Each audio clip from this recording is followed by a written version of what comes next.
Welcome back to our channel. ഇന്നത്തെ വീഡിയോയിൽ ഞങ്ങളൊരു ഹോം മെയ്ഡ് ഐസ്ക്രീമാണ് ഉണ്ടാക്കാൻ പോകുന്നത്. ഗോതമ്പ് പൊടിയൊക്കെ വെച്ചിട്ട് നമുക്ക് വളരെ എളുപ്പത്തിൽ ഉണ്ടാക്കാൻ പറ്റുന്ന ഒരു ഐസ്ക്രീമാണിത്. ശരിക്കും പറഞ്ഞാൽ യൂട്യൂബിൽ ഇപ്പോൾ വൈറലായിക്കൊണ്ടിരിക്കുന്ന ഒരു ഐസ്ക്രീമാണ്. അപ്പോൾ നമുക്ക് വീഡിയോയിലേക്ക് പോകാം. ഈ ഒരു ഹോം മെയ്ഡ് ഐസ്ക്രീം ഉണ്ടാക്കാൻ ആവശ്യമായിട്ടുള്ള പ്രധാന ഇൻഗ്രീഡിയൻസ് പാല്, പഞ്ചസാര, ഗോതമ്പ് പൊടിയാണ്. ഇത് മൂന്നും മാത്രം വെച്ചിട്ട് നമുക്ക് ഐസ്ക്രീം ഉണ്ടാക്കാൻ പറ്റും. ബാക്കിയുള്ള എല്ലാ കാര്യങ്ങളും ഓപ്ഷണലാണ്. അപ്പോൾ ഞാനിവിടെ 2 ലിറ്റർ പാലാണ് എടുത്തിരിക്കുന്നത്. കാരണം ഞങ്ങൾക്ക് കുറച്ച് കൂടുതൽ ആവശ്യമുണ്ട്, അതുകൊണ്ടിട്ടാണ്. ഇപ്പോൾ കുറച്ച് പേരൊക്കെ ഉണ്ടെങ്കിൽ 2 ലിറ്റർ പാലിൻ്റെ ആവശ്യമൊന്നുമില്ല. അപ്പോൾ ആദ്യം തന്നെ 1 ലിറ്റർ പാൽ നമ്മൾ എടുത്തിട്ട് പാത്രത്തിലാക്കി സ്റ്റൗവിൽ വെച്ചിട്ടുണ്ട്. നമുക്ക് തിളപ്പിക്കേണ്ട ആവശ്യമൊന്നുമില്ല, ചൂടാക്കാൻ വേണ്ടിയിട്ട് വെച്ചിരിക്കുകയാണ്. എന്നിട്ട് അതിലേക്ക് ആവശ്യത്തിന് പഞ്ചസാര ചേർത്ത് കൊടുക്കുക. പഞ്ചസാരയുടെ അളവൊന്നും പറയുന്നില്ല, കാരണം മധുരം ഓരോരുത്തർക്കും പല രീതിയിലാണല്ലോ. ചിലർക്ക് അധികം ഇഷ്ടമല്ല. ഇപ്പോൾ പിള്ളേരൊക്കെ ഉള്ള വീട്ടിലാണെങ്കിൽ കൂടുതൽ മധുരം ചേർക്കേണ്ടതായിട്ടുണ്ട്. ഇപ്പോൾ അത് അങ്ങനെ അല്ലാത്തവരാണെന്നുണ്ടെങ്കിൽ അധികം മധുരം ചേർക്കേണ്ട ആവശ്യമൊന്നുമില്ല. അതിലേക്ക് പഞ്ചസാര ചേർത്ത് കൊടുക്കുക. പിന്നെ ബാക്കി നമ്മൾ മാറ്റി വെച്ചിരിക്കുന്ന ആ 1 ലിറ്റർ പാൽ എടുത്തിട്ട് വേറൊരു ബൗളിലെടുക്കുക. എന്നിട്ട് ഒരു 2 സ്പൂൺ ഗോതമ്പ് പൊടി അതിലേക്ക് ആഡ് ചെയ്ത് കൊടുക്കുക. എന്നിട്ട് അതിലേക്ക് പാല് ചേർത്തിട്ട് നന്നായിട്ട് മിക്സ് ചെയ്തെടുക്കുക. ഞാൻ എന്താ പാലൊഴിച്ചപ്പോഴേക്കും കുറച്ച് പാലൊക്കെ താഴെ പോകുന്നുണ്ട്, ഞാനത് ശ്രദ്ധിച്ചില്ലായിരുന്നു. അപ്പോൾ നിങ്ങൾ ഒഴിക്കുമ്പോൾ പാലൊക്കെ താഴെ പോവാണ്ട് ശ്രദ്ധിച്ച് ഗോതമ്പ് പൊടിയിലേക്ക് പാല് ആഡ് ചെയ്ത് കൊടുക്കാം. എന്നിട്ട് നന്നായിട്ട് മിക്സ് ചെയ്യുക. ഇതുപോലെ നല്ല രീതിയിൽ തന്നെ മിക്സ് ആവണം. പിന്നെ ചെറിയ രീതിയിൽ കട്ട പിടിച്ചൊക്കെ കിടന്നു കഴിഞ്ഞാൽ കുഴപ്പമൊന്നുമില്ല. നമുക്കത് ലാസ്റ്റ് നമ്മൾ എന്തായാലും ഇത് മിക്സിയിലിട്ട് അടിച്ചെടുക്കും. അപ്പോൾ പിന്നെ അപ്പോഴേക്കും പൊയ്ക്കോളും. എന്നാലും മാക്സിമം കട്ടകളൊക്കെ മാറ്റുന്ന രീതിയിൽ നന്നായിട്ട് ഇളക്കി കൊടുത്ത് നന്നായിട്ട് മിക്സ് ചെയ്തെടുക്കുക. പിന്നെ നമ്മൾ ആദ്യത്തെ ആ ഒരു ഗോതമ്പ് പൊടി മിക്സ് ആയതിന് ശേഷം വീണ്ടും അതിലേക്ക് ഒരു 2-3 സ്പൂൺ കൂടി ഗോതമ്പ് പൊടി കൂടി ചേർത്ത് കൊടുക്കുക. വീണ്ടും പാലൊഴിച്ച് മിക്സ് ചെയ്യുക. ഇതിപ്പോൾ നമ്മൾ ആദ്യം തന്നെ ആ എടുത്തിരിക്കുന്ന ഗോതമ്പ് പൊടിയിലേക്ക് പാലെല്ലാം കൂടി ഒഴിച്ച് കഴിഞ്ഞാലുള്ള പ്രശ്നം എന്താണെന്ന് വെച്ചാൽ വേഗം തന്നെ കട്ട പിടിക്കും. പിന്നെ നമുക്കതൊക്കെ നന്നായിട്ട് മിക്സ് ചെയ്തെടുക്കാൻ വേണ്ടി കുറച്ച് പ്രയാസമായിട്ടുണ്ടാകും. അതുകൊണ്ടിട്ട് 2 സ്പൂൺ ആദ്യം ഗോതമ്പ് പൊടി ഒരു ബൗളിലേക്ക് ഇടുക. അത് മിക്സ് ചെയ്യാൻ ആവശ്യമായ പാലൊഴിച്ച് കൊടുക്കുക. പിന്നെ അത് നന്നായിട്ട് മിക്സ് ചെയ്തതിന് ശേഷം മാത്രം വീണ്ടും ഗോതമ്പ് പൊടി അതിലേക്ക് ആഡ് ചെയ്യുക. പാലൊഴിച്ച് നന്നായിട്ട് മിക്സ് ചെയ്യുക. മേ ബി നമ്മളിപ്പോൾ ഗോതമ്പ് പൊടി ആദ്യം തന്നെ എല്ലാ പാലും കൂടി ഒഴിച്ച് കഴിഞ്ഞാൽ മേ ബി ആ പാലൊക്കെ പോരാതെ വരാം, സാധ്യതയുണ്ട് അതിന്. അങ്ങനെയാണെന്നുണ്ടെങ്കിൽ പിന്നെ പണി കിട്ടും. അതുകൊണ്ടിട്ട് കുറച്ച് ഗോതമ്പ് പൊടി എടുക്കുക, പാലൊഴിച്ച് മിക്സ് ചെയ്യുക, അങ്ങനെ ചെയ്യുക. അതിന് ശേഷം നമ്മൾ സ്റ്റൗവിൽ വെച്ചിരിക്കുന്ന 1 ലിറ്റർ പാൽ നമ്മൾ ആദ്യം തന്നെ സ്റ്റൗവിൽ വെച്ചല്ലോ, പഞ്ചസാര ആഡ് ചെയ്തിട്ട്. അതിലേക്ക് ഈ ഒരു ഗോതമ്പ് പൊടിയും പാലും കൂടിയിട്ടുള്ള ആ ഒരു മിശ്രിതം അതിലേക്ക് പതുക്കെ കുറച്ചായിട്ട് ഒഴിച്ചു കൊടുക്കുക. നമ്മൾ ഒഴിച്ചു കൊടുക്കുമ്പോൾ നന്നായിട്ട് ഇളക്കിക്കൊണ്ട് വേണം ഒഴിക്കാൻ.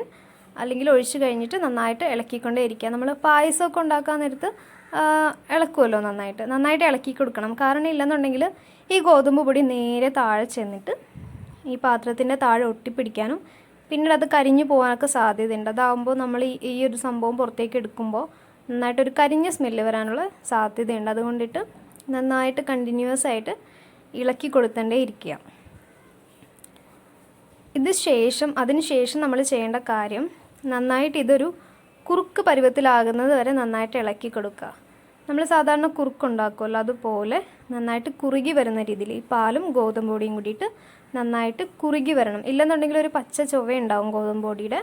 നന്നായിട്ട് ഇളക്കി കൊടുക്കുക. അതിലേക്ക് എസൻസ് ആഡ് ചെയ്ത് കൊടുക്കുക. നന്നായിട്ട് കുറുകിയതിന് ശേഷം എസൻസ് ആഡ് ചെയ്ത് കൊടുക്കുക. ഞങ്ങളിവിടെ പൈനാപ്പിൾ എസൻസാണ് ആഡ് ചെയ്തത്.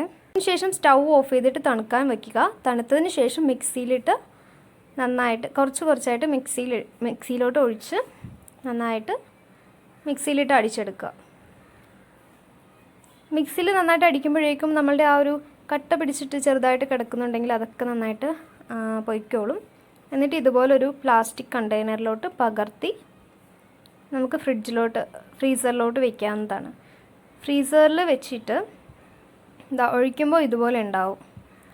ഇപ്പോൾ തന്നെ അത്യാവശ്യം കുറുകി വന്നിട്ടുണ്ട്. ഇനി മിക്സിയിൽ അടിക്കേണ്ട ആവശ്യമില്ല, വേണമെന്നുണ്ടെങ്കിൽ മാത്രം അടിച്ചാൽ മതി. ഞങ്ങൾ എന്തായാലും 2 പ്രാവശ്യം അടിച്ചു. എന്നിട്ട് ഫ്രീസറിൽ വയ്ക്കുക. പിന്നെ നമുക്ക് മിക്സിയിൽ അടിക്കുന്ന സമയത്ത് വേണമെങ്കിൽ നട്ട്സ് ആഡ് ചെയ്യാം കേട്ടോ. ഞങ്ങളിവിടെ ചുമ്മാ നട്ട്സ് ഇതുപോലെ ചെയ്തിട്ട് പിന്നീടാണ് ആഡ് ചെയ്ത് കൊടുക്കാമെന്ന് കരുതുന്നത്.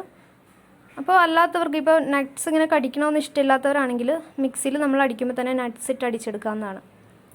ഇനി നമ്മൾ ഫ്രീസറിൽ നിന്ന് ഒരു 1/2 മണിക്കൂർ 1 മണിക്കൂറിന് ശേഷം ഫ്രീസറിൽ നിന്ന് അത് പുറത്തെടുത്തിട്ട് വീണ്ടും മിക്സിയിലിട്ട് നന്നായിട്ട് അടിക്കുക. അപ്പോൾ പിന്നെ കംപ്ലീറ്റ് ആയിട്ട് ഒരു ചെറിയ കട്ട പോലും വരാത്ത രീതിയിൽ കംപ്ലീറ്റ് ആയിട്ട് നന്നായിട്ട് അരഞ്ഞ് കിട്ടും. ഇനി നമ്മൾ മിക്സിയിൽ അടിക്കുമ്പോൾ ചേർക്കേണ്ട മറ്റൊരു കാര്യമാണ് ബട്ടർ. ഇതൊക്കെ ഓപ്ഷണലാണ്. ഈ നട്ട്സ്, ബട്ടർ ഇങ്ങനെയുള്ള കാര്യങ്ങളൊക്കെ ഓപ്ഷണലാണ്. വേണമെന്നുണ്ടെങ്കിൽ മാത്രം ചേർത്ത് കൊടുക്കുക. ബട്ടർ ചേർക്കുമ്പോൾ ഒരു ഗുണം കുറച്ചുകൂടി ക്രീമി ആയിട്ട് കിട്ടാൻ വേണ്ടിയിട്ട്, ഈ ഐസ്ക്രീം കുറച്ചുകൂടി ക്രീമി ആകാൻ വേണ്ടിയിട്ട് ഈ ബട്ടർ നമ്മളെ ഹെൽപ്പ് ചെയ്യും. പിന്നെ കുട്ടികൾക്കൊക്കെ ബട്ടർ നല്ലതാണ്. അതുകൊണ്ട് തന്നെ കുട്ടികൾക്കാണെങ്കിലും വലിയ ആൾക്കാർക്കാണെങ്കിലും ബട്ടർ നല്ലതാണ്. അതുകൊണ്ട് ഒരു ക്രീമി എഫക്റ്റിന് വേണ്ടിയിട്ട് ബട്ടർ ആഡ് ചെയ്യാം. ഇത് ആദ്യം തന്നെ മിക്സിയിൽ ഇടുമ്പോൾ ചെയ്യേണ്ടതായിരുന്നു, ഞങ്ങൾ മറന്നുപോയി. അതുകൊണ്ടാണ് ഇപ്പോൾ ചേർത്തത്. അതിന് ശേഷം ഇതുപോലെ വീണ്ടും ആ പ്ലാസ്റ്റിക് കണ്ടെയ്നറിലോട്ട് മാറ്റുക. ഞങ്ങൾ ഈ ഒരു സമയത്താണ് നട്ട്സ് കുറച്ച് ഐസ്ക്രീം ഒഴിച്ചു, പിന്നെ അതിലേക്ക് നട്ട്സ് ആഡ് ചെയ്തു, വീണ്ടും അതിലേക്ക് ഒഴിച്ചു, ഐസ്ക്രീം ഒഴിച്ചു.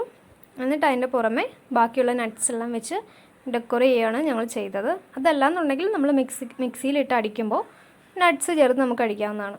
അതിനുശേഷം ഈ ഒരു പരുവത്തിൽ കിട്ടും.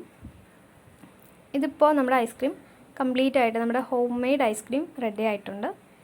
ഇനി ചെയ്യേണ്ട ഒരേ ഒരു കാര്യമേ ഉള്ളൂ. ഈ കണ്ടെയ്നർ ഇതുപോലെ തന്നെ എടുത്ത് ഫ്രീസറിൽ വെക്കുക. ഒരു 5-6 hours കഴിയുമ്പോൾ നമുക്കെടുത്ത് യൂസ് ആവുന്നതാണ്.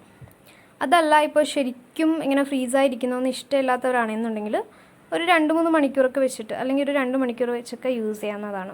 അധികം തണുപ്പൊന്നും ഇഷ്ടമില്ലാത്തവരാണെങ്കിൽ, ഐസ്ക്രീം അധികം ഫ്രീസായിട്ട് കഴിക്കുന്നത് ഇഷ്ടമില്ലാത്തവർക്ക് അങ്ങനെ ചെയ്യാം. ഇതിപ്പോൾ ഞങ്ങളൊരു 5-6 hours കഴിഞ്ഞ് എടുത്തു. നമ്മുടെ ഐസ്ക്രീം പക്കായായിട്ട് റെഡി ആയിട്ടുണ്ട്. ഇനി ഇതുപോലെ സ്കൂപ്പായിട്ട് എടുത്ത് നമുക്ക് ഐസ്ക്രീം കഴിക്കാവുന്നതാണ്. ഇതുപോലെ എടുത്ത് കഴിക്കുകയാണ് ചെയ്തത്. അപ്പോൾ ഞങ്ങളുടെ ഹോം മെയ്ഡ് ഐസ്ക്രീം ഇവിടെ കംപ്ലീറ്റ് ആയിട്ട് റെഡി ആയിട്ടുണ്ട്. അപ്പോൾ ഇതാണ് നമ്മുടെ ഗോതമ്പ് പൊടിയും പാലും പഞ്ചസാരയും വെച്ച് ഈസി ആയിട്ട് ചെയ്യാവുന്ന ഹോം മെയ്ഡ് ഐസ്ക്രീം. കസിൻസായിട്ട് ഞങ്ങളുടെ ഐസ്ക്രീം എൻജോയ് ചെയ്യുകയാണ്. അപ്പോൾ നിങ്ങൾക്ക് ഈ വീഡിയോ ഇഷ്ടപ്പെട്ടാൽ ലൈക്ക് ചെയ്യാൻ മറക്കണ്ട. എന്തെങ്കിലും അഭിപ്രായങ്ങളുണ്ടെങ്കിൽ കമൻറ്റ് ചെയ്യുക, ഫ്രണ്ട്സിനൊക്കെ ഷെയർ ചെയ്യുക. ചാനൽ ഇതുവരെ സബ്സ്ക്രൈബ് ചെയ്യാത്തവരാണെങ്കിൽ സബ്സ്ക്രൈബ് ചെയ്യാൻ മറക്കണ്ട. താങ്ക്